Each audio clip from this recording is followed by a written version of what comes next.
তাহলে তোমরা সবাই দেখলে যে আমি স্মার্ট পয়েন্টে গিয়েছিলাম, কিছু কিছু জিনিস আনলাম, সেগুলো আনাই হয়েছিল বিরিয়ানি করবো বলে। তো আজকে বিরিয়ানি রান্না হচ্ছে, পুরো ক্লিপটা নিতে পারছি না, তো দেখাবো বিরিয়ানি হওয়ার পরে যে কেমন কি করছি বা কি কি করলাম, সমস্ত কিছু তো নেওয়া যায় না। এবার মাঝে মাঝে কি কি করছি সেগুলো তোমাদের সাথে সবকিছু শেয়ার করবো।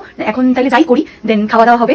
আজকে 31 উপলক্ষে, আদারওয়াইজ কোনো কিছুই না। আর আমার হাতে বিরিয়ানিটা খেতে সবাই ভালোবাসে, মানে আমার বাড়ির সবাই ভালোবাসে, জানি না আজকে কেমন হবে। তো টাটা।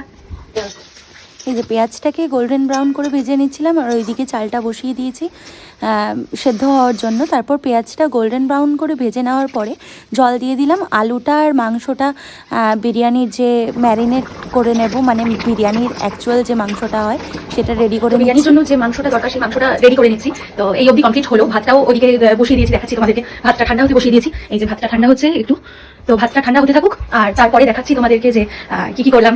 এবার জানি না কি হবে, কতদূর কি করতে পারবো, তো সঙ্গে থাকো, দেখাবো সমস্ত কিছু টুকটুক করে।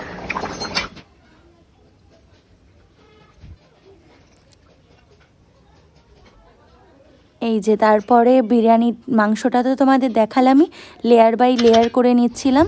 করে নেওয়ার পরে এই যে দেখো দমে বসিয়ে দিয়েছি। এবার দেখা যাক ওয়েট করি কতক্ষণ হয়, খুলে নিই, তারপর তোমরা দেখাও কি কিরকম হয়েছে, কেমন কালার হয়েছে, কি হয়েছে সব কিছু দেখাও। এই যে দেখো খোলার পর দম হওয়ার পরে ঠিক 40 মিনিট দম দিয়েছিলাম। এই যে খেতেও কিন্তু দারুণ হয়েছিল। টাটা।